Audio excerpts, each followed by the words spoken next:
Russian drone and missile attacks have killed at least 3 people in Ukraine's Kharkiv region overnight. According to Ukrainian officials, a pregnant woman is among the victims. As both sides continue to trade attacks, President Zelenskyy says he held positive talks with U.S. envoys Steve Witkoff and Jared Kushner. Joining us from Kyiv is CBS News International reporter Aidan Stretch. Good morning, Aidan. Tell us about Zelenskyy's conversations with the U.S. envoys in these efforts to revive diplomatic talks. Good morning, Errol. President Zelenskyy did speak with both Jared Kushner and Steve Witkoff over the phone yesterday. They spoke about the upcoming G7 summit, and Zelenskyy said that he passed along some intelligence he has about the current state of Moscow's intentions. President Zelenskyy also told our Margaret Brennan in an interview just over a week ago that he's expecting a visit from Kushner and Witkoff in Ukraine in the coming weeks. In terms of what all of these means for real efforts to bring this war to a close, Ukrainian officials reminded me that the last time Americans were really involved in these peace discussions was in February. They then brokered discussions between the Russians and Ukrainians, and officials told me then and reminded me now that those were some of the most productive peace discussions since this war began, but that process has mostly remained at a standstill as the U.S. has shifted its focus to the war in Iran.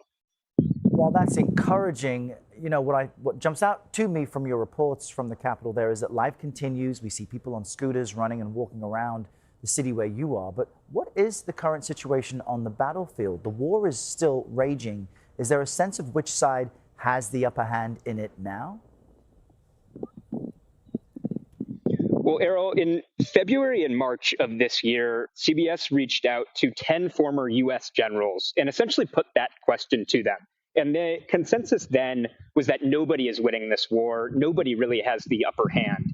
I reached out to those same generals over the past week, and while some of their responses varied, I asked whether they wanted to reevaluate their characterization of where the war stands. And the consensus now is that at an operational and tactical level, Ukraine is winning this war. Ukraine's top general says that Ukraine has now reclaimed about 600 square kilometers of land this year alone, and Ukraine's mid-range strike drones are heavily disrupting Russian logistics. Now, this all comes with the caveat that we're talking about tactical frontline operations here, and experts continue to tell me that massive strategic breakthroughs for Ukraine look unlikely, but those same experts, along with the generals, had no problem saying unequivocally that when we're talking about the front lines right now, Ukraine is winning. When there, but great to get the updates on your reporting. Aidan, thank you.